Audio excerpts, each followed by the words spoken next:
9ನೇ ತರಗತಿಯ ಪಠ್ಯ ಪೋಷಕ ಅಧ್ಯಯನ ಮೊದಲ ಪಾಠವಾಗಿರ್ತಕ್ಕಂತಹ ಗುಣಸಾಗರಿ ಪಂಡರೀಬಾಯಿ ಪಠ್ಯ ಪೋಷಕವನ್ನ ಇವತ್ತಿನ ದಿನ ಅಧ್ಯಯನ ಮಾಡೋಣ. ನೋಡ್ರಿ, ನಟನೆ ಅಥವಾ ಕಲೆ ಅಂತಕ್ಕಂಥದ್ದು ಎಲ್ಲರಿಗೂ ಕೂಡ ಬರ್ತಕ್ಕಂಥದ್ದಲ್ಲ, ಕೆಲವೊಬ್ಬರಿಗೆ ವಿಶೇಷವಾಗಿ ಬರ್ತಕ್ಕಂಥದ್ದು. ಅದರಲ್ಲಿ ಕೂಡ ಅತ್ಯುತ್ತಮ ಸಾಧನೆಯನ್ನ ಮಾಡಿರ್ತಕ್ಕಂತಹ ಕಲಾವಿದರಲ್ಲಿ ಒಬ್ಬರು ಲೇಖಕಿಯಾಗಿ ಜಯಮಾಲಾರವರನ್ನ ಈ ಪಾಠದಲ್ಲಿ ಪಂಡರೀಬಾಯಿಯವರ ಪರಿಚಯವನ್ನ ನಾವು ಮಾಡ್ಕೊಳ್ಳೋಣ ಮಕ್ಕಳೇ. ಮೊದಲದಾಗಿ ಲೇಖಕಿಯಾಗಿ ಯಾರು? ಡಾಕ್ಟರ್ ಜಯಮಾಲಾ ನಟಿ. ಇವರು ಜನನ 28/2/1959 ದಕ್ಷಿಣ ಕನ್ನಡ ಜಿಲ್ಲೆಯ ಪಣಂಬೂರಿನಲ್ಲಿ ಜನಿಸಿದರು. ಹಾಗಾದ್ರೆ ಇವರು ಕರ್ನಾಟಕ ರಾಜ್ಯ ನಿರಾಶ್ರಿತ ಮಹಿಳೆಯರ ಪುನರ್ವಸತಿ ಆಡಳಿತ ಮಂಡಳಿ ಒಳಗ ಒಂದು ಅಧ್ಯಯನವನ್ನ ಮಾಡಿ ಇವ್ರು ಏನ್ ಮಾಡಿದ್ದಾರೆ ಅಂದ್ರೆ PhD ಪದವಿಯನ್ನು ಕೂಡ ಪಡ್ಕೊಂಡಿದ್ದಾರೆ. ಹಲವಾರು ಚಲನಚಿತ್ರಗಳಲ್ಲಿ ಮುಖ್ಯ ನಾಯಕಿಯಾಗಿ ನಟಿಸಿದ್ದಾರೆ. ಕರ್ನಾಟಕ ಒಂದು ಚಲನಚಿತ್ರ ಮಂಡಳಿಯವರು ಕೊಟ್ಟಿರ್ತಕ್ಕಂತಹ ಆ ಒಂದು ಮಂಡಳಿಗೆ ವಾಣಿಜ್ಯ ಮಂಡಳಿಯ ಅಧ್ಯಕ್ಷರಾಗಿದ್ದಾರೆ. ಹಾಗೆಯೇ ನಟಿ ಜಯಮಾಲಾ ಅವರಿಗೆ ಹಲವಾರು ಪ್ರಶಸ್ತಿಗಳು ಬಂದಿದ್ದವು. ಏನಪ್ಪಾ ಅಂದ್ರೆ ಯಾವ್ಯಾವು ಅಂದ್ರೆ ಇವರು ಅವರೇ ನಿರ್ಮಿಸಿರ್ತಕ್ಕಂತಹ, ಸ್ವತಃ ತಾವೇ ನಿರ್ಮಾಣ ಮಾಡಿರ್ತಕ್ಕಂತಹ ತಾಯಿ ಸಾಹೇಬ ಅಂತಕ್ಕಂಥ ಚಲನಚಿತ್ರಕ್ಕೆ ಸ್ವರ್ಣ ಕಮಲ ಪ್ರಶಸ್ತಿಯನ್ನ ಪಡ್ಕೊಂಡಿದ್ದಾರೆ. ಆಮೇಲೆ ಅಭಿನಯಕ್ಕೆ ವಿಶೇಷ ರಾಷ್ಟ್ರ ಪ್ರಶಸ್ತಿ ಪಡೆದಿದ್ದಾರೆ. ಅತ್ಯುತ್ತಮ ನಟಿ, ಅತ್ಯುತ್ತಮ ಫಿಲ್ಮ್ಫೇರ್ ಪ್ರಶಸ್ತಿ, ಹೀಗೆ ಹಲವಾರು ಪ್ರಶಸ್ತಿಗಳನ್ನ ನಟಿ ಜಯಮಾಲಾ ಅವರು ಪಡ್ಕೊಂಡಿದ್ದಾರೆ. ಇದಲ್ಲದೆ ರಾಜೀವ್ ಗಾಂಧಿಯವರ ರಾಷ್ಟ್ರೀಯ ಸೌಹಾರ್ದ ಪ್ರಶಸ್ತಿ, ಕನ್ನಡ ರಾಜ್ಯೋತ್ಸವ ಪ್ರಶಸ್ತಿ, ವಿ.ಶ್ರೀ ಶಾಂತಾರಾಮ್ ಬಂಗಾರದ ಪದಕ, ಗ್ಲೋಬಲ್ ಮ್ಯಾನ್ ಪ್ರಶಸ್ತಿ, ಹೀಗೆ ಇವರು ತಮ್ಮ ಪ್ರಶಸ್ತಿಗಳ ಮುಡಿಯನ್ನ ಪಡ್ಕೊಂಡಿರ್ತಕ್ಕಂಥ ಇವರು ಬರೆದಿರ್ತಕ್ಕಂತಹ ಪಂಡರೀಬಾಯಿ ಅಂತಕ್ಕಂತಹ ಒಂದು ಪರಿಚಯವನ್ನ ಮಾಡ್ಕೊಳ್ಳೋಣ. ನೋಡಿ, ನಿಜವಾದ ಕಲಾವಿದ ಆಗ್ಬೇಕಾದ್ರೆ ಅವನ ನಟನೆ ನಾಟಕದ ಪಾತ್ರಧಾರಿಯಲ್ಲಿರುತ್ತೆ, ಸಿನಿಮಾ ಪಾತ್ರಧಾರಿಗಿಂತ. ಆದ್ರೆ ಹಿಂದಿನ ಒಂದು ಸಂದರ್ಭದಲ್ಲಿ ಅಷ್ಟೊಂದು ವೈಜ್ಞಾನಿಕವಾಗಿ ಮುಂದುವರೆದೇ ಇರುವ ಸಂದರ್ಭದಲ್ಲಿ ಯಾವ ರೀತಿಯಾಗಿ ಕಲಾವಿದರ ಜೀವನ ಸ್ಥಿತಿ ಇರುತ್ತೆ ಅಂತಕ್ಕಂಥದ್ದನ್ನ ಮಕ್ಕಳೇ ಈಗ 144ನೇ ಪುಟ ಸಂಖ್ಯೆ ಪಠ್ಯ ಪೂರಕ ಅಧ್ಯಯನ ಮೊದಲನೇ ಪಾಠ ಗುಣಸಾಗರಿ ಪಂಡರೀಬಾಯಿ. ಬರೆದಿರ್ತಕ್ಕಂಥವರು ನಟಿ ಜಯಮಾಲಾ.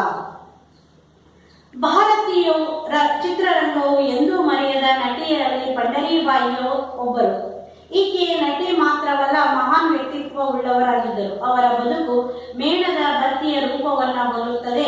ತಾನು ಉರಿದು ತನ್ನ ಸುತ್ತಲ ಲೋಕವನ್ನು ಬೆಳಕು ಮಾಡುವಂತೆ ಪಂಡರೀಬಾಯಿಯವರು ಬದುಕಿನ ಉದ್ದಕ್ಕೂ ದೊಡ್ಡ ಗುಣವನ್ನು ಮೆರೆದವರು. ಚಿತ್ರರಂಗದ ಉತ್ತುಂಗದಲ್ಲಿ ಇದ್ದಾಗಲೂ ಪಂಡರೀಬಾಯಿ ಸಾಮಾನ್ಯಳಂತೆ ಬದುಕಿದ್ದವರು. ಸಿರಿ ಬಂದ ಕಾಲಕ್ಕೆ ತಾನು ನಡೆದು ಬಂದ ಕಷ್ಟದ ದಾರಿಯನ್ನ ಮರೆಯದವರು. ದೇವರಲ್ಲಿ ಗಾಢವಾದ ನಂಬಿಕೆ ಹೊಂದಿದ್ದ ಪಂಡರೀಬಾಯಿ ದುಡಿಮೆಯಲ್ಲಿ ದೇವರನ್ನು ಕಂಡವರು. ಸಿನಿಮಾ ಎಂಬ ಕನಸಿನ ಲೋಕದಲ್ಲಿ ನಟಿಸುತ್ತಿದ್ದರು. ಮಾನವೀಯತೆಯನ್ನು ನಂಬಿದ್ದರೆ ಹೊರತು ಅದನ್ನು ಮಾತ್ರ ಅವರು ನಟಿಸಿದವರಲ್ಲ. ಆದ್ದರಿಂದಲೇ ಪಂಡರೀಬಾಯಿ ಎಂದರೆ ತಟ್ಟನೆ ನೆನಪಾಗುವುದು ಅಂತಃಕರಣ ತುಂಬಿದ ತಾಯಿಯ ಮುಖ. ಪಂಡರೀಬಾಯಿಯವರು 1928 ಸೆಪ್ಟೆಂಬರ್ 18ರಂದು ಭಟ್ಕಳದಲ್ಲಿ ಜನಿಸಿದರು. ತಂದೆ ರಂಗರಾವ್, ತಾಯಿ ಕಾವೇರಿ ಬಾಯಿ. ಈ ದಂಪತಿಗಳಿಗೆ 18 ಜನ ಮಕ್ಕಳು. ಅವರಲ್ಲಿ ಪಂಡರೀಬಾಯಿಯವರು 6ನೆಯವರು. ಪಂಡರೀಬಾಯಿಯವರ ಮೊದಲ ಹೆಸರು ಗೀತಾ. ಪಂಡರಾಪುರದ ಪಂಡರೀನಾಥನಲ್ಲಿ ಅತೀವ ಶ್ರದ್ಧೆ ಮತ್ತು ಭಕ್ತಿ ಹೊಂದಿದ್ದ ರಂಗರಾವ್ ಗೀತಾ ಎನ್ನುವ ಹೆಸರನ್ನು ಪಂಡರೀಬಾಯಿ ಎಂದು ಬದಲಿಸಿದರು. ಪಂಡರೀಬಾಯಿಯವರ ಬಾಲ್ಯದಲ್ಲಿ ಕಿತ್ತು ತಿನ್ನುವ ಬಡತನವಿತ್ತು. ತೊಡಲು ಕೇವಲ 2 ಬಟ್ಟೆ ಇದ್ದವಂತೆ. ತಂದೆ ಹರಿದಾಸರಾಗಿ ಮತ್ತು ತಾಯಿ ಶಾಲಾ ಶಿಕ್ಷಕಿಯಾಗಿ ದುಡಿದು ಈ ದೊಡ್ಡ ಕುಟುಂಬವನ್ನು ಸಾಕಬೇಕಿತ್ತು. ಆದರೆ ಶ್ರದ್ಧಾಭಕ್ತಿಗಳನ್ನ ಮಾತ್ರ ಈ ಕುಟುಂಬದ ಅತ್ಯಂತ ಶಿಸ್ತಿನಿಂದ ಪರಿಪಾಲಿಸಿದರು. ಚಿಕ್ಕಂದಿನಿಂದಲೂ ಪಂಡರೀಬಾಯಿಯವರಿಗೆ ಸಂಗೀತದ ಅಭ್ಯಾಸವಿತ್ತು. ಹರಿಕತೆ ಮಾಡುವುದನ್ನು ಹಾಗೂ ಕೀರ್ತನೆ ಹಾಡುವುದನ್ನು ಅವರು ಕಲಿತಿದ್ದರು.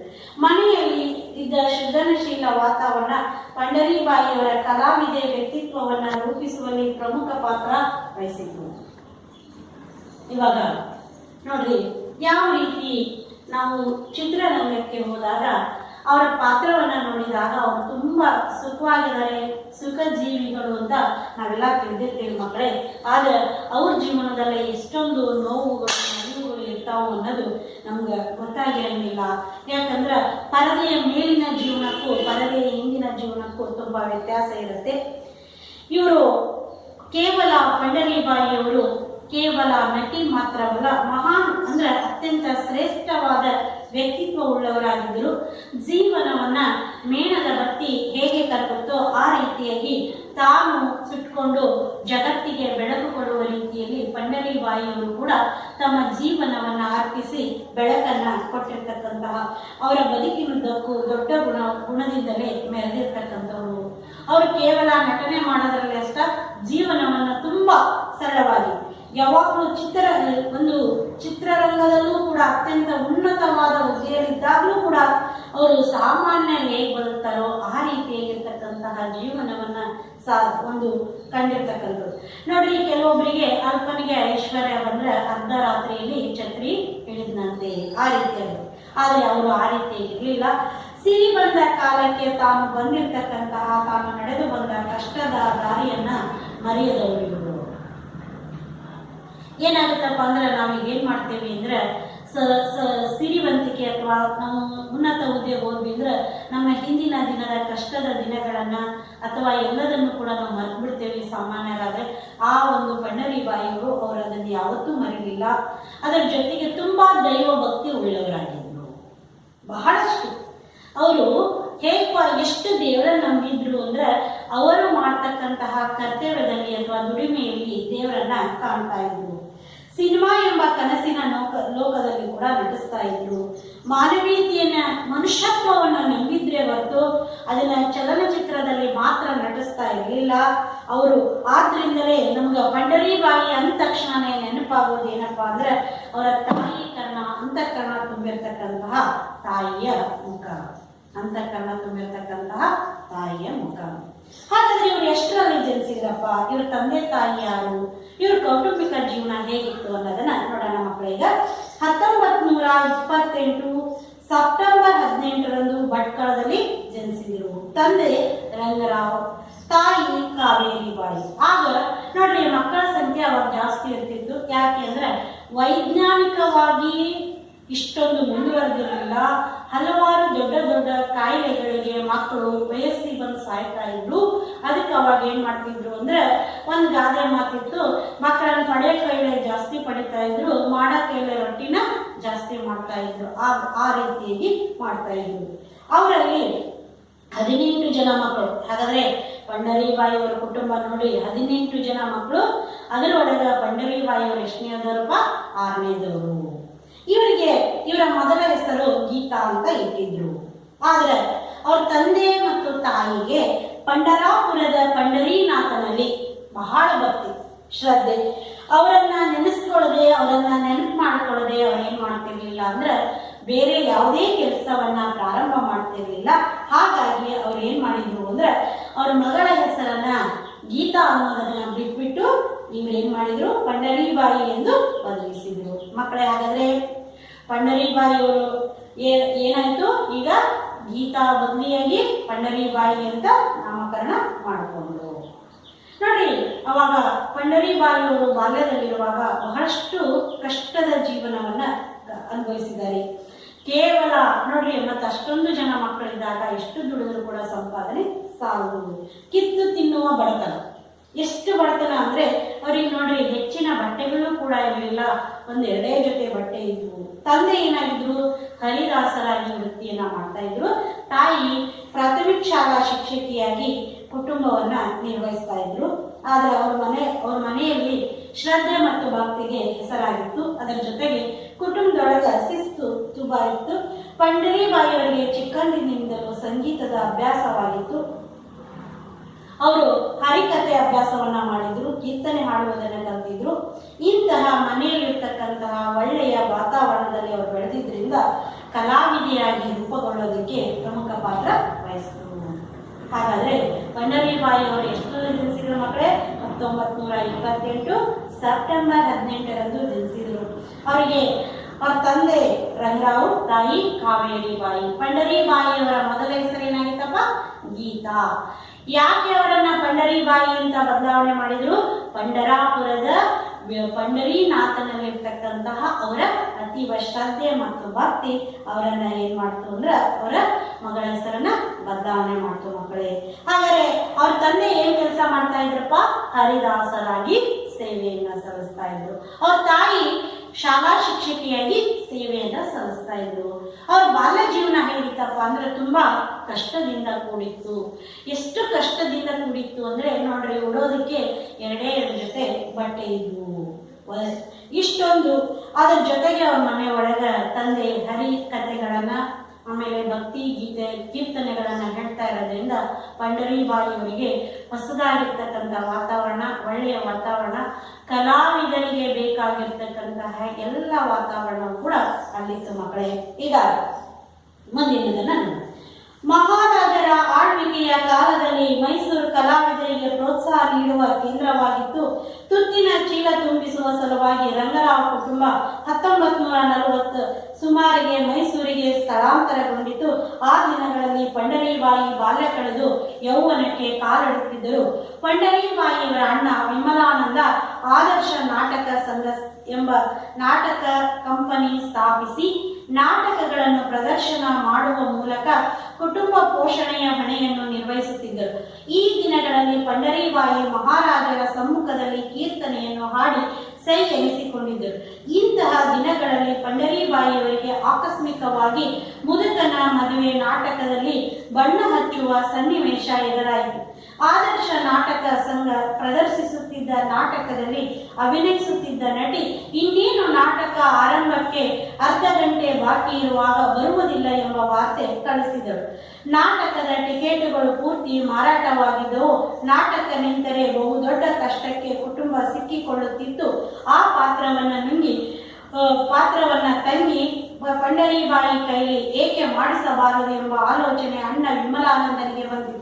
ಇದು ದೈವದ ಇಚ್ಛೆ ಎಂಬುದು ಪಂಡರೀಬಾಯಿಯವರ ನಂಬಿಕೆ. ಇಲ್ಲದೆ ಹೋಗಿದ್ದರೆ ಕಟು ಸಂಪ್ರದಾಯವಾದಿಯಾಗಿದ್ದ ರಂಗರಾವ್ ಒಂದು ಮಗಳಿಗೆ ಬಣ್ಣ ಹಚ್ಚಿಕೊಳ್ಳಲು ಒಪ್ಪಿಗೆ ಕೊಡುತ್ತಿದ್ದರೆ ಆ ನಾಟಕ ಪ್ರದರ್ಶನ ನೋಡಲು ಟಿಟಿಲ್ ಚೌಡಯ್ಯನವರು ಹಾಗೂ ಸಿನಿಮಾ ಪ್ರವರ್ತಕರಾಗಿದ್ದ ಕೆ ಹಿರಣ್ಣಯ್ಯನವರು ಬಂದಿದ್ದರು. ಅವರಿಬ್ಬರು ಅದೇ ಕಾಲಕ್ಕೆ ವಾಣಿ ಎಂಬ ಚಲನಚಿತ್ರವನ್ನು ಸಿದ್ಧಗೊಳಿಸುತ್ತಿದ್ದರು. ಅಂದು ರಂಗದ ಮೇಲೆ ಪಂಡರೀಬಾಯಿಯವರು ಅಭಿನಯವನ್ನು ಕಂಡು ಮೆಚ್ಚಿ ತಮ್ಮ ಚಿತ್ರದಲ್ಲಿ ಸಣ್ಣ ಪಾತ್ರವೊಂದನ್ನು ನೀಡಿದರು. ಹೀಗೆ ಮಹಾನಟಿಯೊಬ್ಬಳ ಸಿನಿಮಾಯಾನ ಶುರುವಾಯಿತು. ಈಗ ನೋಡಿ ಯಾವ ರೀತಿಯಾಗಿ ಅವರು ಬಾಲ್ಯ ಜೀವನವನ್ನು ಕಳೆದರು. ಅವಾಗ ಮೈಸೂರಿನ ಆಳ್ವಿಕೆಯನ್ನ ಮಾಡತಕ್ಕಂತಹ ಮಹಾರಾಜರು ಕಲಾವಿದರಿಗೆ ತುಂಬಾ ಪ್ರೋತ್ಸಾಹವನ್ನ ನೀಡ್ತಾ ಇದ್ರು ಮಕ್ಕಳೇ. ಅವಾಗ ಅವ್ರು ಏನ್ ಮಾಡಿದ್ರು ಅಂದ್ರೆ ಅವರ ತುತ್ತಿನ ಚೀಲವನ್ನು ತುಂಬಿಸುವುದಕ್ಕಾಗಿ ರಂಗರಾವ್ ಕುಟುಂಬ 1940ರಲ್ಲಿ ಮೈಸೂರಿಗೆ ಬಂದರು. ಅಲ್ಲಿ ಬಂದ ಮೇಲೆ ಅವರು ಯೌವನಕ್ಕೆ ಕಾಲಿಡ್ತಾ ಇದ್ರು. ಅವ್ರ ಅಣ್ಣನಾಗಿರ್ತಕ್ಕಂಥ ವಿಮಲಾನಂದ ಅಂತಕ್ಕಂಥವನು ಆದರ್ಶ ನಾಟಕ ಸಂಘ ಅಂತಕ್ಕಂಥ ಒಂದು ನಾಟಕ ಸಂಘವನ್ನು ಸ್ಥಾಪನೆ ಮಾಡಿದ್ದ. ಅದು ಪ್ರದರ್ಶನಗಳನ್ನು ಕೂಡ ಮಾಡ್ತಾ ಕುಟುಂಬದ ಪೋಷಣೆ ಜವಾಬ್ದಾರಿಯನ್ನ ಹೊತ್ತಿದ್ದ. ಪಂಡರೀಬಾಯಿಯವರು ಆ ಕಾಲದಲ್ಲೇ ಮಹಾರಾಜರ ಸಮ್ಮುಖದಲ್ಲಿ ಕೀರ್ತನೆಯನ್ನ ಹಾಡಿ ಸೈ ಎನಿಸಿಕೊಂಡಿದ್ದರು. ಇವರಿಗೆ ಆಕಸ್ಮಿಕವಾಗಿ ಮುದುಕನ ಮದುವೆ ನಾಟಕದಲ್ಲಿ ಬಣ್ಣ ಹಚ್ಚುವ ಸನ್ನಿವೇಶ ಎದುರಾಯಿತು. ಏನಪ್ಪ ಅಂದ್ರೆ ಅವರ ಅಣ್ಣನ ಒಂದು ನಾಟಕ ಸಂಘದಲ್ಲಿ ಮುದುಕನ ಮದುವೆ ಅಂತಕ್ಕಂಥ ನಾಟಕ ಇತ್ತು. ಆಗ ಏನಾಗಿತ್ತಪ್ಪ ಅಂದ್ರೆ ಇನ್ನೇನು ನಾಟಕ ಪ್ರಾರಂಭವಾಗಬೇಕು. ಆ ಸಂದರ್ಭದಲ್ಲಿ ಇನ್ನು ಅರ್ಧ ಗಂಟೆ ಇದೆ ಅನ್ನುವಾಗ ಆ ನಾಟಕದ ಮುಖ್ಯ ಪಾತ್ರಧಾರಿ ಅವಳ ಅನಿವಾರ್ಯ ಕಾರಣಗಳಿಂದ ನಾಟಕಕ್ಕೆ ಬರುವುದಾಗುವುದಿಲ್ಲ ಅಂತ ಹೇಳಿದ್ಲು. ಎಲ್ಲ ಕಡೆಗೆ ಟಿಕೆಟ್ ಅನ್ನ ಅವಾಗ ಮಕ್ಕಳ ಏನ್ ಮಾಡ್ತಿದ್ರು ಅಂದ್ರೆ ನಾಟಕ ಪ್ರದರ್ಶನಕ್ಕಿಂತ ಮುಂಚೆನೆ ಎಲ್ಲಾ ಟಿಕೆಟ್ಗಳನ್ನ ಊರೊಳಗ ಹೋಗಿ ಹಂಚಿ ಬರ್ತಾ ಇದ್ರು. ಬಹಳಷ್ಟು ಸಂಭಾವನೆಯನ್ನ ಕೊಟ್ಟಾಗಿತ್ತು. ಹೀಗಾಗಿ ಇನ್ನು ಬರೋದಿಲ್ಲ ಅಂದ್ರೆ ಟಿಕೆಟ್ಗಳು ಮತ್ತೆ ವಾಪಸ್ ದುಡ್ಡು ಕೊಡ್ಬೇಕು ಅಂದ್ರೆ ಅವ್ರ ಹತ್ರ ದುಡ್ಡಿರ್ಲಿಲ್ಲ. ನಾಟಕ ನಿಂತು ಹೋದ್ರೆ ಕುಟುಂಬ ತುಂಬಾ ಕಷ್ಟಕ್ಕೀಡಾಗತ್ತೆ ಅನ್ನೋದಿತ್ತು ಮಕ್ಕಳೇ. ಹೀಗಾಗಿ ಅವ್ರು ಏನ್ ಮಾಡಿದ್ರು, ಯೋಚನೆ ಮಾಡಿದ್ರು, ಒಂದು ನಿರ್ಧಾರವನ್ನ ತೆಗೆದುಕೊಂಡ್ರು. ಆಕಸ್ಮಿಕವಾಗಿ ಯಾವುದೇ ಪೂರ್ವ ಸಿದ್ಧತೆ ಇಲ್ಲದೇನೆ ಯಾಕೆ ತಮ್ಮ ತಂಗಿಯ ಕೈಯಲ್ಲಿ ಈ ನಟನೆಯನ್ನ ಈ ಪಾತ್ರವನ್ನ ಮಾಡಿಸಬಾರ್ದು, ಈ ನಾಟಕ ನಿಲ್ಬಾರ್ದು, ನಾಟಕ ನಿಂತು ಅಂದ್ರೆ ಕುಟುಂಬ ಅಪಾರ ಕಷ್ಟವನ್ನ ಎದುರಿಸುತ್ತೆ. ಪ್ರಾರಂಭ ಮಾಡತಕ್ಕಂಥ ಕಂಪನಿ ಒಳಗ ಏನಾಯ್ತು ಅಂದ್ರೆ ಮಕ್ಕಳೇ, ಆ ಮುಖ್ಯ ಪಾತ್ರಕ್ಕೆ ಬರಲ್ಲ ಅಂತ ಗೊತ್ತಾದ್ಮೇಲೆ ತಂಗಿ ಕೈಲಿ ಯಾಕೆ ಮಾಡಿಸ್ಬಾರ್ದು ಅಂತ ನಿರ್ಧಾರ ತೆಗೆದುಕೊಂಡು ತಂಗಿ ಕೈಲಿ ಆ ಪಾತ್ರವನ್ನ ಮಾಡ್ತಾರೆ. ನೋಡ್ರಿ, ಇದು ಬಹುಶಃ ದೈವದ ಇಚ್ಛೆ ಅಂತ ನಾವು ಹೇಳ್ಬೋದು. ಯಾಕಂದ್ರೆ ಒಂದು ವೇಳೆ ಯಾವುದೇ ಸಿದ್ಧತೆ ಇಲ್ಲದೇನೆ ಒಂದು ಇಂತಹ ಪಾತ್ರವನ್ನ ಮಾಡಬೇಕು, ಮಾಡಿಸೋದಕ್ಕೂ ಕೂಡ ಅವರನ್ನ ಧೈರ್ಯ ತೆಗೆದುಕೊಳ್ಬೇಕು ಅಂದ್ರೆ ಇದು ಸಾಮಾನ್ಯವಾದ ವಿಚಾರವಲ್ಲ, ತುಂಬಾ ಕಷ್ಟವಾಗಿರ್ತಕ್ಕಂಥದ್ದಾಗಿತ್ತು. ಯಾಕೆ ಅಂದ್ರೆ ಇಂದಿನ ದಿನನೇ ಬಣ್ಣ ಹಚ್ಚೋದು ಅಂದ್ರೆ ಯಾರೂ ಕೂಡ ಸಂಪ್ರದಾಯಸ್ಥ ಕುಟುಂಬದವರು ಯಾರೂ ಒಪ್ಪಲ್ಲ. ಅಂಥದ್ರಲ್ಲಿ ಮಗಳಿಗೆ ಬಣ್ಣ ಹಚ್ಕೊಳ್ಳೋಕ್ಕೆ ಒಪ್ಪಿಗೆ ಕೊಡಬೇಕು ಅಂದ್ರೆ ಅವ್ರ ತಂದೆ ಒಪ್ಕೊಂತಾರೆ. ಹಾಗಾದ್ರೆ ಆ ನಾಟಕ ಹಾಗಾದ್ರೆ ಒಪ್ಪಿಗೆ ಕೊಟ್ಟರು. ಮುದುಕನ ಮದುವೆಯ ಮೊದಲ ಅವರು ಬಣ್ಣ ಹಚ್ಕೊಂಡಿರೋದು ಯಾವ್ದಪ್ಪ ಅಂದ್ರೆ ಮುದುಕನ ಮದುವೆ. ಆಕಸ್ಮಿಕವಾಗಿ ಬಣ್ಣ ಹಚ್ಕೊಂತಾರೆ.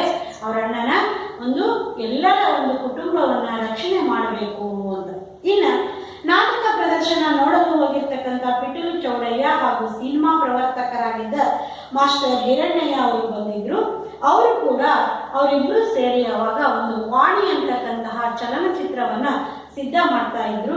ಪಂಡರೀಬಾಯಿಯವರನ್ನ ಕಂಡು ತಮ್ಮ ಚಿತ್ರದಲ್ಲಿ ಒಂದು ಸಣ್ಣ ಪಾತ್ರವನ್ನ ನೋಡಿ, ಪಿಟೀಲ್ ನುಡಿಸ್ತಕ್ಕಂತಹ ಪಿಟೀಲು ಚೌಡಯ್ಯ ಹಾಗೂ ನಾಟಕ ರಂಗದ ಮಾಸ್ಟರ್ ಹಿರಣ್ಣಯ್ಯ ಅವರು ಆ ಒಂದು ಯಾವುದು ಅಂದ್ರೆ ಮುದುಕನ ಮದುವೆ ನಾಟಕ ನೋಡೋದಕ್ಕೆ, ಪ್ರದರ್ಶನವನ್ನ ನೋಡೋದಕ್ಕೆ ಬಂದಿದ್ರು.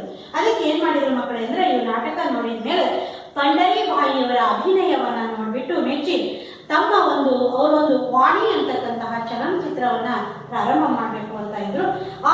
ಇದ್ರ ಒಳಗ ಒಂದು ಸಣ್ಣ ಪಾತ್ರವನ್ನ ಕೊಟ್ಟರು ಚಲನಚಿತ್ರದಲ್ಲಿ. ನೋಡ್ರಿ, ವಾಣಿ ಅಂತಕ್ಕಂತಹ ಚಲನಚಿತ್ರದಲ್ಲಿ ಸಿನಿಮಾಯಾನ ಪ್ರಾರಂಭವಾಯಿತು.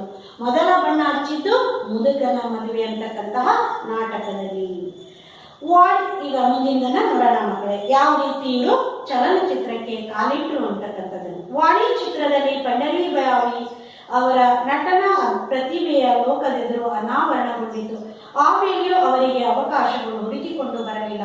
ಅಂತಹ ಸಮಯದಲ್ಲಿ ರಂಗಭೂಮಿ ಆಕೆಯ ಕೈ ಬಿಡಲಿಲ್ಲ. ಆ ದಿನಗಳಲ್ಲಿ ಕರ್ನಾಟಕ ಮಾತ್ರವಲ್ಲದೆ ದೂರದ ಮುಂಬೈವರೆಗೂ ಪ್ರವಾಸ ಮಾಡಿ ನಾಟಕಗಳನ್ನು ಅಭಿನಯಿಸಿ ಕುಟುಂಬಕ್ಕೆ ಆಸರೆಯಾಗಿ ನಿಂತರು. ಇದೇ ಸಮಯದಲ್ಲಿ ವಿಮಲಾನಂದರ ಗೆಳೆಯರಾಗಿದ್ದ ಸುದರ್ಶನ್ AVM ಸ್ಟುಡಿಯೋ ಮಾಲೀಕರಾಗಿದ್ದ ಚೆಟ್ಟಿಯಾರ್ ಅವರಿಗೆ ಪಂಡರೀಬಾಯಿಯವರ ಫೋಟೋ ಕೊಟ್ಟಿದ್ದರು. ತಿಂಗಳಿಗೆ 300 ರೂಪಾಯಿ ಮಾಸಿಕ ಸಂಬಳ, 3 ವರ್ಷಗಳಿಗೆ AVM ಜೊತೆ ಒಪ್ಪಂದ ಮಾಡಿಕೊಂಡರು. ಪಂಡರೀಬಾಯಿ ಮದ್ರಾಸಿಗೆ ಬಂದು ನೆಲೆಸಿದರು. ಕಷ್ಟಪಟ್ಟು ತಮಿಳು ಭಾಷೆಯನ್ನ ಕಲಿತರು. ಗುಣಸಾಗರಿ ಸಿನಿಮಾದಲ್ಲಿ ಮನ್ನಪ್ಪ ಭಾಗವತರ ಅವರಿಗೆ ನಾಯಕಿಯಾಗಿ ನಟಿಸಿದರು. ಅಲ್ಲಿಂದ ಪಂಡರೀಬಾಯಿಯವರ ಯಶೋಗಾಥೆ ಪ್ರಾರಂಭವಾಯಿತು. ಈ ನಡುವೆ ಮದುವೆ ಪ್ರಸ್ತಾಪ ಅವರ ಕುಟುಂಬಕ್ಕೆ ನೆರವಾಗುವ ದೃಷ್ಟಿಯಿಂದ ತಾವೇ ಅದನ್ನ ನಿರಾಕರಿಸಿದರು. ಚಲನಚಿತ್ರ ಎಂದರೆ ಮೂಗು ಮುರಿಯುತ್ತಿದ್ದ ಕಾಲದಲ್ಲಿ ಚಿತ್ರರಂಗಕ್ಕೆ ಬಂದ ಪಂಡರೀಬಾಯಿ ಆಡುಮುಟ್ಟದ ಸೊಪ್ಪಿಲ್ಲ ಎಂಬ ಎಲ್ಲ ಬಗೆಯ ಪಾತ್ರಗಳಲ್ಲಿ ನಟಿಸಿದರು. ನೋಡ್ರಿ ಮಕ್ಕಳೇ, ಅವರು ಮೊದಲು ಏನಪ್ಪಾ ಅಂದ್ರೆ ವಾಣಿ ಎಂಬ ಚಿತ್ರದಲ್ಲಿ ಚಲನಚಿತ್ರದ ಮೇಲೆ ಸಣ್ಣದಾಗಿರೋ ಪಾತ್ರದಲ್ಲಿ ಬಂದರು. ಅವಾಗ ಆ ಚಿತ್ರವನ್ನ ನೋಡಿದ ಮೇಲೆ ಅವರಿಗೆ ಅವಕಾಶಗಳು ಹುಡುಕಿಕೊಂಡು ಬರಲಿಲ್ಲ. ಅಂತ ಸಂದರ್ಭದಲ್ಲಿ ಅವರು ಏನ್ ಮಾಡಿದ್ರು ಅಂದ್ರೆ, ನಾಟಕ ರಂಗಭೂಮಿ ಅವರನ್ನು ಕೈ ಬಿಡಲಿಲ್ಲ. ಅವರು ದೂರದ ಊರುಗಳಿಗೆ ಹೋಗಿ, ನೋಡ್ರಿ ಎಲ್ಲಿವರೆಗೂ ಅಂದ್ರೆ ಮುಂಬೈವರೆಗೂ ಕೂಡ ಪ್ರವಾಸ ಮಾಡಿ ಅಲ್ಲಿ ನಾಟಕವನ್ನ ಅಭಿನಯಿಸಿ ಅವರ ಕುಟುಂಬಕ್ಕೆ ಆಸರೆಯಾಗಿ ನಿಂತರು. ಅವಾಗ ಆ ಸಮಯದಲ್ಲಿ ಅವರಣ್ಣನ ಗೆಳೆಯರಾಗಿರ್ತಕ್ಕಂತಹ ವಿಮಲಾನಂದರು ಸುದರ್ಶನ್ AVM ಅಂತಕ್ಕಂಥ ಒಂದು ಸ್ಟುಡಿಯೋ ಮಾಲೀಕರಾಗಿದ್ರು. ಪಂಡರೀಬಾಯಿಯವರ ಫೋಟೋವನ್ನ ಕೊಟ್ಟು ಒಂದು ಒಪ್ಪಂದ ಮಾಡ್ಕೊಂಡಿದ್ರು. ಆ ಫೋಟೋ ಒಂದು ಜಾಹೀರಾತಿನಿಂದ ಅವರಿಗೆ ಏನಾಗ್ತಿತ್ತು ಅಂದ್ರೆ, ತಿಂಗಳಿಗೆ 300 ರೂಪಾಯಿ ಮಾಸಿಕ ಸಂಬಳ ಬರ್ತಾ ಇತ್ತು. 3 ವರ್ಷಗಳವರೆಗೆ ಈ ಒಪ್ಪಂದವನ್ನು ಕೂಡ ಮಾಡಿಕೊಂಡಿದ್ರು. ನಂತರದಲ್ಲಿ ಮದ್ರಾಸಿಗೆ ಬಂದರು. ಕಷ್ಟಪಟ್ಟು ತಮಿಳು ಭಾಷೆಯನ್ನ ಕಲಿತರು. ಮೊದಲನೇದಾಗಿ ಗುಣಸಾಗರಿ ಅಂತಕ್ಕಂಥ ಸಿನಿಮಾದಲ್ಲಿ ಮನ್ನಪ್ಪ ಭಾಗವತರ ಅವರಿಗೆ ನಾಯಕಿಯಾಗಿ ನಟಿಸಿದ್ರು. ಅಲ್ಲಿಂದ ಅವರ ಒಂದು ಸಿನಿಮಾಯಾನ ಯಶೋಗಾಥೆ ಪ್ರಾರಂಭವಾಯಿತು. ಅವರು ಮದುವೆ ಪ್ರಸ್ತಾಪನ ಆಯಿತು. ಕುಟುಂಬಕ್ಕೆ ನೆರವಾಗುವ ದೃಷ್ಟಿಯಿಂದ ತಾವೇ ಅದನ್ನ ಇಷ್ಟರೊಳಗಾಗಿ ಮದುವೆ ಮಾಡ್ಕೊಳ್ಳೋಕ್ಕೆ ಹಲವಾರು ಜನ ಅವರಲ್ಲಿ ಕೇಳ್ಕೊಂಡಾಗ ತಾನು ಮದುವೆ ಆಗೋದ್ರೆ ಕುಟುಂಬಕ್ಕೆ ತೊಂದರೆ ಆಗುತ್ತೆ ಅನ್ನೋ ಕಾರಣದಿಂದ ಅವ್ರು ಏನ್ ಮಾಡಿದ್ರಪ್ಪ ಅಂದ್ರೆ ಮದುವೆ ಆಗೋದನ್ನ ನಿರಾಕರಿಸಿದ್ರು. ಆಗಿನ ಕಾಲ ಹೆಂಗಿಪ್ಪ, ಇವರು ನಟನೆಗೆ ಬಂದಿರೋ ಕಾಲಗಳಂದ್ರೆ ಚಲನಚಿತ್ರ ಅಂದ್ರೆ ಜನ ಮೂಗು ಮುರಿತಕ್ಕಂಥ ಕಾಲ ಇತ್ತು. ಆದ್ರೆ ಅವ್ರು ಏನ್ ಮಾಡಿದ್ರು ಅಂದ್ರೆ ಆಡು ಮುಟ್ಟದ ಸೊಪ್ಪಿಲ್ಲ ನೋಡ್ರಿ. ಆಡು ಏನ್ ಮಾಡತ್ತೆ ಅಂದ್ರೆ ಪ್ರತಿಯೊಂದು ಸೊಪ್ಪನ್ನ ಅದೇನ್ ಮಾಡತ್ತೆ, ತಿನ್ನತ್ತೆ. ಅದೇ ರೀತಿಯಾಗಿ ಇವರು ಕೂಡ ಬರ್ತಕ್ಕಂತಹ ಪಾತ್ರ ನಾಯಕಿ ಪಾತ್ರನೇ ಆಗ್ಬೇಕು, ದೊಡ್ಡ ಪಾತ್ರನೇ ಆಗ್ಬೇಕು, ಇದೇ ಪಾತ್ರ ಆಗ್ಬೇಕು ಅಂತ ಬಯಸ್ತಿಲ್ಲ. ಯಾವ ಪಾತ್ರ ಬಂದರೂ ಕೂಡ ಅದನ್ನ ತುಂಬಾ ಚೆನ್ನಾಗಿ ಅಭಿನಯಿಸ್ತಾ ಇದ್ರು. ಹಾಗಾಗಿ ಅವ್ರು ಹೆಂಗಾದ್ರಪ್ಪ ಅಂದ್ರೆ ಆಡು ಮುಟ್ಟದ ಸೊಪ್ಪಿಲ್ಲ ಅನ್ನೋ ಪಾತ್ರಕ್ಕೆ ಸ್ತ್ರೀ ಪಾತ್ರಗಳಲ್ಲಿ ಎಲ್ಲ ಬಗೆಯ ಇಂಥದ್ದಿಲ್ಲ, ಒಳ್ಳೆಯದು ಆಗಿರ್ಬೋದು ಕೆಟ್ಟದ್ದು ಆಗಿರ್ಬೋದು ಅಥವಾ ಅದು ಯಾವ ರೀತಿಯಾಗಿದ್ರು ಕೂಡ ಸ್ತ್ರೀ ಪಾತ್ರಕ್ಕೆ ಯಾರೇ ಕರೆಯಕ್ಕೆ ಬಂದ್ರು ಕೂಡ ಆ ಪಾತ್ರದ ನಿಜವಾದ ಅಭಿನಯವನ್ನ ತೋರಿಸ್ತಾ ಇದ್ರು. ಇವರು 400ಕ್ಕೂ ಹೆಚ್ಚು ಚಿತ್ರಗಳನ್ನ ನಡೆಸಿದ್ರು. ಇನ್ನ ಮುಂದಿನ ಅಲ್ಲದೆ ದಕ್ಷಿಣ ಭಾರತದ ಎಲ್ಲ ಭಾಷೆಗಳಲ್ಲೂ ಹಿಂದಿ ಭಾಷೆಗಳಲ್ಲೂ ನಟಿಸಿ ರಾಷ್ಟ್ರೀಯ ನಟಿ ಎನಿಸಿಕೊಂಡರು. ಅವರು ಭಾರತೀಯ ಹೆಣ್ತನದ ಲಕ್ಷಣಗಳು ಅನಾವರಣಗೊಂಡವು ಎನ್ನುವುದರಲ್ಲಿ ಯಾವುದೇ ಸಂದೇಹವಿಲ್ಲ. ಭಕ್ತಿ ಹಾಗೂ ಪರವಶವಾಗುವ ಪಾತ್ರಗಳನ್ನು ಲೀಲಾಜಾಲವಾಗಿ ಅಭಿನಯಿಸುತ್ತಿದ್ದ ಪಂಡರೀಬಾಯಿಯವರು ಇನ್ನೂ ಜನಮಾನಸದಲ್ಲಿ ಚಂದ್ರಮತಿ ಸತಿ ಸಕುಬಾಯಿಯಾಗಿ ಉಳಿದುಕೊಂಡಿದ್ದಾರೆ. ಅವರು ನೋಡ್ರಿ, ಕೌಟುಂಬಿಕ ಜೀವನಕ್ಕಾಗಿ ಇಂತಹದೇ ಪಾತ್ರ ಬೇಕು ಅಂತ ಯಾವುದೇ ರೀತಿಯಾಗಿರ್ತಕ್ಕಂತಹ ಬೇಡಿಕೆಯಿಂದ ಇರಲಿಲ್ಲ. ಯಾವುದೇ ಚಲನಚಿತ್ರದವರಾಗ್ಲಿ ನಾಟಕದವರಾಗ್ಲಿ ಎಂಥ ಕೆಟ್ಟ ಪಾತ್ರನಾದರೂ ಆಗಿರಲಿ, ಒಳ್ಳೆಯ ಪಾತ್ರನಾದರೂ ಆಗಿರಲಿ, ನಾಯಕಿ ಪಾತ್ರನಾಗಿರಲಿ, ಯಾವುದೇ ಸ್ತ್ರೀ ಪಾತ್ರವನ್ನ ಕೊಟ್ಟು ಇವರು ತುಂಬಾ ಚೆನ್ನಾಗಿ ನಡೆಸ್ತಾ ಇದ್ರು. ಅಲ್ಲದೆ ದಕ್ಷಿಣ ಭಾರತದ ಎಲ್ಲ ಭಾಷೆಗಳಲ್ಲೂ ಕೂಡ ಹಿಂದಿ ಮತ್ತೆ ಎಲ್ಲ ಇಂತಹ ಭಾಷೆ ಇಲ್ಲ ಅನ್ನಂಗಿಲ್ಲ, ಎಲ್ಲ ಭಾಷೆಗಳಲ್ಲಿ ಕನ್ನಡ ಇಂಥ ಭಾಷೆಗಳಲ್ಲಿ ಅವ್ರು ಏನ್ ಮಾಡಿದ್ರು ಅಂದ್ರೆ ರಾಷ್ಟ್ರ ಮಟ್ಟದ ನಟಿ ಎನಿಸಿ ರಾಷ್ಟ್ರೀಯ ನಟಿ ಎನಿಸಿದ್ರು. ಅಷ್ಟರ ಜೊತೆಗೆ ಅಭಿನಯದಲ್ಲಿ ಅವರ ಹೆಣ್ತನ ಅಂತಕ್ಕಂಥದ್ದು ಅನಾವರಣ ಬಂತು ಅನ್ನೋದ್ರಲ್ಲಿ ಇಲ್ಲ ಅನ್ನೋದು. ಅದರ ಜೊತೆಗೆ ಅವರು ಭಕ್ತಿ ಮತ್ತು ಭಕ್ತಿಯ ಪಾತ್ರಗಳನ್ನ ತುಂಬಾ ಚೆನ್ನಾಗಿ, ಯಾವುದಾದ್ರೂ ಭಕ್ತಿ ಪಾತ್ರಗಳದಾವು ಅಂತಂದ್ರೆ ಅವನು ಬಹಳ ಚೆನ್ನಾಗಿ ಮಾಡ್ತಾ ಇದ್ರು. ಇವತ್ತಿಗೂ ಕೂಡ ಜನರ ಮನಸ್ಸಿನಲ್ಲಿ ಅವರು ಸತ್ಯ ಹರಿಶ್ಚಂದ್ರ ನಾಟಕದ ಚಂದ್ರಮತಿಯಾಗಿ ಸತಿ ಸಕುಬಾಯಿಯಾಗಿ ಅವರು ಇನ್ನೂ ಹಾಗೆಯೇ ಉಳಿದುಕೊಂಡಿದ್ದಾರೆ. ಮಕ್ಕಳೇ, ಅವ್ರು ನೋಡ್ರಿ ಒಂದೇ ಭಾಷೆಯಲ್ಲಿ ನಟಿಸ್ತಿಲ್ಲ, ಕೇವಲ ನಾಯಕಿಯಾಗಿ ಮಾತ್ರ ನಟಿಸ್ತಿಲ್ಲ, ಅವರು ಎಲ್ಲ ಭಾಷೆಗಳಲ್ಲೂ ಕೂಡ ನಟಿಸೋದಕ್ಕೆ ಪ್ರಾರಂಭವನ್ನ ಮಾಡಿದ್ರು. ಈಗ ಪಂಡರೀಬಾಯಿಯವರ ಪರಕಾಯ ಪ್ರವೇಶದ ನಟನೆಗೆ ತನ್ಮಯತೆಗೆ ಅವರೇ ಸಾಟಿ. ಯಶಸ್ಸಿನ ಶಿಖರದಲ್ಲಿ ಇದ್ದಾಗಲೇ ಸಂತ ಸತಿ ಸಕುಬಾಯಿ, ರಾಯರ ಸೊಸೆ ಅನ್ನಪೂರ್ಣ, ಕೆರಳಿದ ಸಿಂಹ ಮುಂತಾದ ಚಿತ್ರಗಳನ್ನು ನಿರ್ಮಾಣ ಮಾಡಿ ತನ್ನ ಸುತ್ತಲಿನವರೆಗೆ ನೆರವಾಗುವ ಮೂಲಕ ಚಿತ್ರರಂಗದ ಋಣ ತೀರಿಸಿದ್ದಾರೆ. ಕೆರೆಯ ನೀರನ್ನು ಕೆರೆಗೆ ಚೆಲ್ಲುವ ಈ ಮಾದರಿ ಎಲ್ಲರಿಗೂ ಆದರ್ಶಪ್ರಾಯವಾದುದು. ಸಿನಿಮಾದಲ್ಲಿ ಎತ್ತರಕ್ಕೆ ಏರಿದಾಗಲೂ ಪಂಡರೀಬಾಯಿ ನಾಟಕ ರಂಗವನ್ನ ಮರೆಯಲಿಲ್ಲ. ಶ್ರೀಕೃಷ್ಣ ಚೈತನ್ಯ ನಾಟಕ ಸಭಾ ಎಂಬ ತಂಡ ಕಟ್ಟಿ ನಾಡಿನಾದ್ಯಂತ ನಾಟಕಗಳನ್ನು ಪ್ರದರ್ಶಿಸಿ ಸಹ ಕಲಾವಿದರಿಗೂ ನೆರವು ನೀಡಿದ ಉದಾರಿ. ಅವರು ತನ್ನ ಜೀವಿತ ಕಾಲದಲ್ಲಿ ಎಂದೂ ವಿವಾದಕ್ಕೆ ಸಿಲುಕಲಿಲ್ಲ. ತನ್ನನ್ನು ಅವಲಂಬಿಸಿದವರೆಲ್ಲರೂ ನೆಲೆ ನಿಂತ ಮೇಲೆ ಅಚ್ಚರಿ ಪಡುವಂತೆ ತಡವಾಗಿ 1971ರಲ್ಲಿ ಮಂಡ್ಯದ ರಾಮರಾಯರನ್ನ ವಿವಾಹವಾದವು. ಮಕ್ಕಳೇ, ಅವರು ಯಾವ್ಯಾವ ರೀತಿಯಾಗಿ ನಟನೆ ಮಾಡಿದರು ಅಂತ, ಹೆಂಗೆ ಯಾವ ಪಾತ್ರ ಕೊಡ್ತಾರೋ ಪರಕಾರಿ ಪ್ರವೇಶವನ್ನ ಇವರಿಗೆ ಮತ್ತೊಬ್ಬರು ಯಾರೂ ಇಲ್ಲ ಅಂತ ಹೇಳ್ಬೋದು, ಆ ರೀತಿ ಇತ್ತು. ಅವರು ಅತ್ಯಂತ ಯಶಸ್ಸಿನ ಶಿಖರದಲ್ಲಿದ್ದಾಗಲೇ ಸತಿ ಸಕುಬಾಯಿ, ರಾಯರ ಸೊಸೆ ಅನ್ನಪೂರ್ಣ, ಕೆರಳಿದ ಸಿಂಹ, ಸಂತ ಸತಿ ಸಕುಬಾಯಿ, ರಾಯರ ಸೊಸೆ ಅನ್ನಪೂರ್ಣ, ಕೆರಳಿದ ಸಿಂಹ ಇವೆಲ್ಲವುಗಳು ಕೂಡ ಅವರಿಗೆ ಏನ್ ಮಾಡಿದ್ರು, ಯಾವ ರೀತಿ ಅಂದ್ರೆ ಆ ಚಲನಚಿತ್ರದಲ್ಲಿ ಪಾತ್ರ ಮಾಡೋದ್ರ ಜೊತೆಗೆ ನಿಜ ಜೀವನದಲ್ಲೂ ಕೂಡ ಅವ್ರು ಏನಾಗಿದ್ರು ಅಂದ್ರೆ ಅದೇ ರೀತಿಯಾಗಿರ್ತಕ್ಕಂತಹ ಮಾದರಿಯನ್ನ ಅಳವಡಿಸ್ಕೊಳ್ಳೋದಕ್ಕೆ ಅವರು ಪ್ರಯತ್ನ ಪಟ್ಟಿದ್ರು. ಕೆರೆಯ ನೀರನ್ನು ಕೆರೆಗೆ ಚೆಲ್ಲಿ ಎನ್ನುವ ಮಾದರಿಯಲ್ಲಿ ಅವರು ಆ ರೀತಿಯಾಗಿರ್ತಕ್ಕಂಥ ಆದರ್ಶ ಗುಣವನ್ನ ಹೊಂದಿದ್ರು. ಸಿನಿಮಾದಲ್ಲಿ ಎತ್ತರಕ್ಕೆ ಏರಿದಾಗಲೂ ಪಂಡರೀಬಾಯಿ ನಾಟಕವನ್ನ ಮರೆಯಲಿಲ್ಲ. ನೋಡ್ರಿ, ಯಾರಾದ್ರೂ ಕೂಡ ಸಿನಿಮಾದಲ್ಲಿ ಪಾತ್ರ ಸಿಕ್ಕು ಸಿನಿಮಾದಲ್ಲಿ ಒಳ್ಳೆ ನಾಯಕಿ ಪಾತ್ರದೊಳಗೆ ಮಿಂಚುತ್ತಾ ಇರುವಾಗಲೂ ಕೂಡ ಅವರನ್ನ ಅವಲಂಬಿತರಾಗಿರ್ತಕ್ಕಂಥ ನಾಟಕದ ಬಗ್ಗೆ ಇರ್ತಕ್ಕಂಥ ಅಭಿಮಾನ ಕಡಿಮೆ ಆಗಲಿಲ್ಲ. ಅವರೊಂದು ನಾಟಕ ತಂಡವನ್ನ ಕಟ್ಟಿದ್ರು. ಶ್ರೀ ಕೃಷ್ಣ ಚೈತನ್ಯ ನಾಟಕ ಸಭಾ ಅಂತಕ್ಕಂಥ ಒಂದು ತಂಡ ಕಟ್ಟಿ ಅದರಿಂದ ಏನ್ ಮಾಡ್ತಿದ್ರು ಅಂದ್ರೆ ಇಡೀ ನಾಡಿನ ತುಂಬೆಲ್ಲ ನಾಟಕಗಳನ್ನ ಪ್ರದರ್ಶಿಸಿ ಸಹ ಕಲಾವಿದರಿಗೂ ಕೂಡ ತಾವು ನೀಡಿದ್ರು. ಉದಾಹರಣೆ ಅಷ್ಟೊಂದು ದೊಡ್ಡ ಗುಣ ಹೊಂದಿದ್ರು. ಅವರು ಎಂದೂ ಕೂಡ ಯಾವುದೇ ರೀತಿಯಾಗಿರ್ತಕ್ಕಂತಹ ಅವ್ರ ಬದುಕಿನವರೆಗೂ ಯಾವುದೇ ವಿವಾದಕ್ಕೆ ಸಿಲುಕಲಿಲ್ಲ ಅವರನ್ನು. ಅದರ ಜೊತೆಗೆ ತನ್ನನ್ನು ಅವಲಂಬಿತ ಕುಟುಂಬದ ಸದಸ್ಯರು ಅವರು ಏನಾದ್ರಪ್ಪ ಅಂದ್ರೆ ನೆಲೆ ನಿಲ್ಲವರಿಗೂ ಇವರು ಕೌಟುಂಬಿಕ ಜೀವನವನ್ನ ತಮ್ಮದು ಸಂಪೂರ್ಣವಾಗಿ ತ್ಯಾಗದಿಂದಲೇ ಕೂಡಿಸ್ಕೊಂಡಿದ್ರು.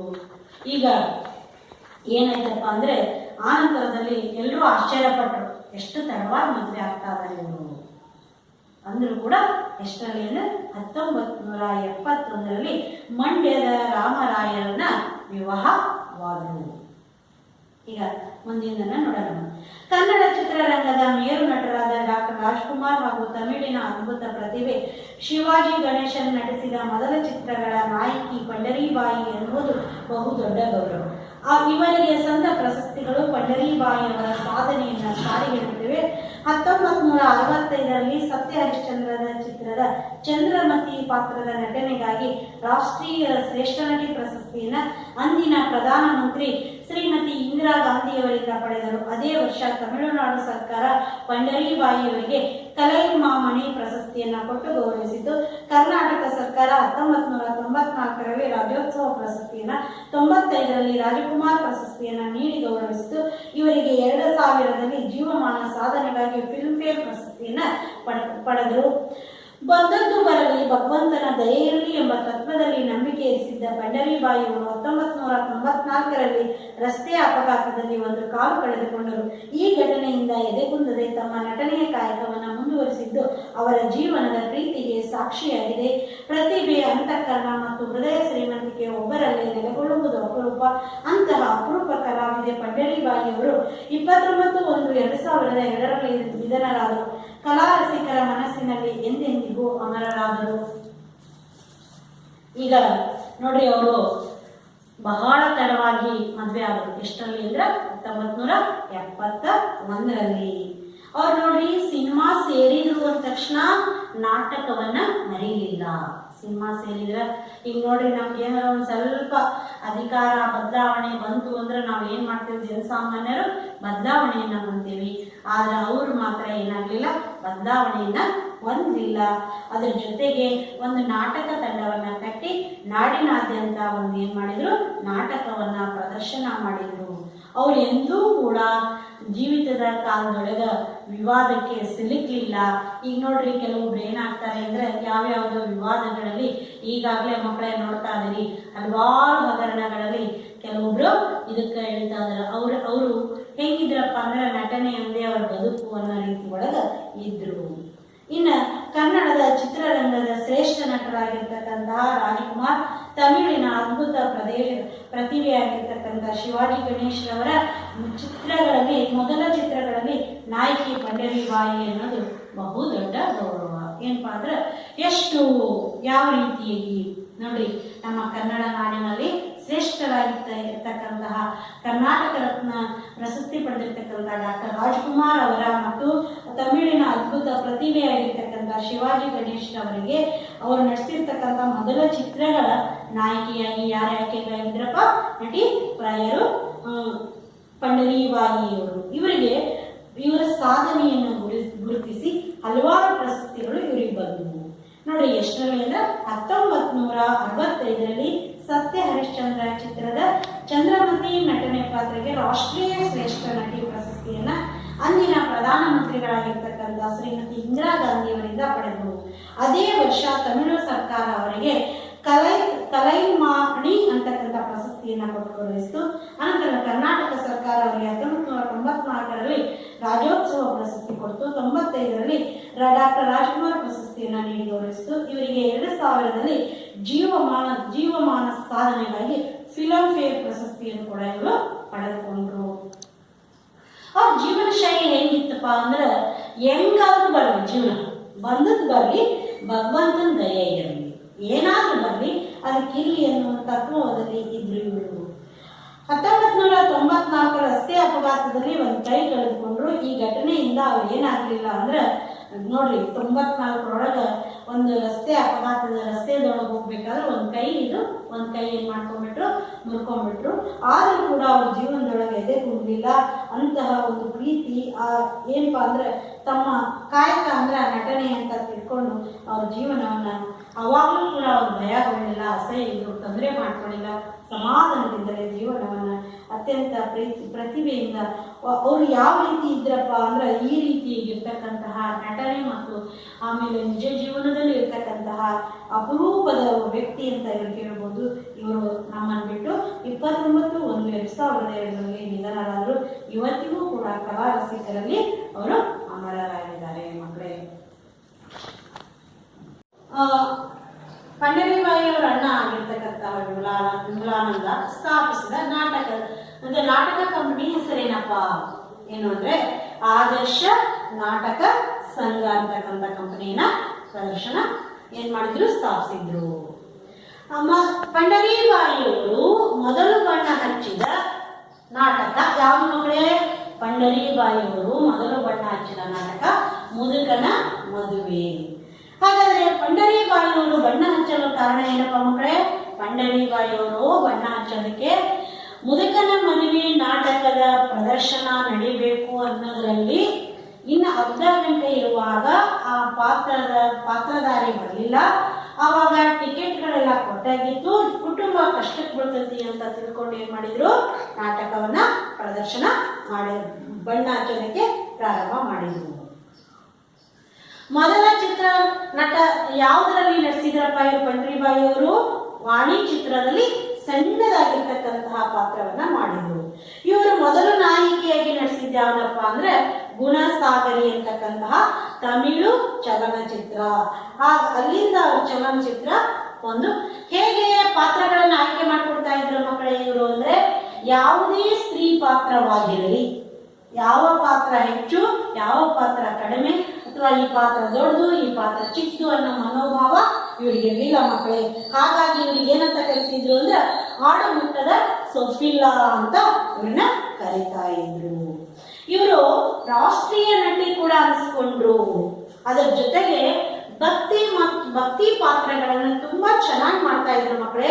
ಹೀಗಾಗಿ ಅವರು ಇವತ್ತಿನ ದಿನಾನು ಕೂಡ ಸತಿ ಸಕ್ಕುಬಾಯಿಯಾಗಿ ಎಲ್ಲರ ಮನಸ್ಸಲ್ಲೂ ಉಳ್ಕೊಂಡಿದ್ದಾರೆ. ನೋಡ್ರಿ, ಅವ್ರ ರೀತಿಯಾಗಿ ಪರಕಾಯ ಪ್ರವೇಶ ಮಾಡ್ತಕ್ಕಂತಹ ಒಂದು ತನ್ಮಯತೆ ಬೇರೆ ಯಾರಿಗೂ ಇಲ್ಲ.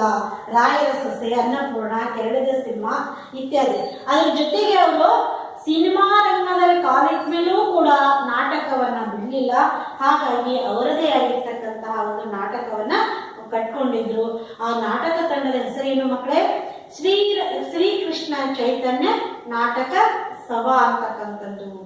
ಇದನ್ನ ಕಟ್ಕೊಂಡ್ಮೇಲೆ ಇಡೀ ಕರ್ನಾಟಕ ತುಂಬೆಲ್ಲ ಅವರ ಮಕ್ಕಳು ಏನ್ ಮಾಡ್ತಾ ಇದ್ರು, ಪ್ರದರ್ಶನವನ್ನ ಮಾಡಿ ತನ್ನನ್ನು ಅವಲಂಬಿಸಿರೋರಿಗೆ ಯಾವುದೇ ರೀತಿ ಕಷ್ಟ ಆಗಬಾರ್ದು ಅಂತ ತಿಳ್ಕೊಂಡು ಅವ್ರು ಏನ್ ಮಾಡಿದ್ರಪ್ಪ ಅಂದ್ರೆ ಅದ್ರೊಳಗ ನಂತರದಲ್ಲಿ ಅವರ ಆಶ್ರಯಿಸಿ ಬಂದಿರತಕ್ಕಂತ ಕೇವಲ ನಟನೆಯಲ್ಲಿ ಮಾತ್ರವಲ್ಲ, ನಿತ್ಯ ಜೀವನದಲ್ಲೂ ಕೂಡ ತುಂಬಾ ಉದಾರಿ, ಸಾಧು ಒಂದು ಸ್ವಭಾವ, ಮಾನವೀಯತೆ ಎಲ್ಲವುಗಳು ಕೂಡ ಅವರ ಹತ್ರ ಇದ್ದು ಮಕ್ಕಳೇ.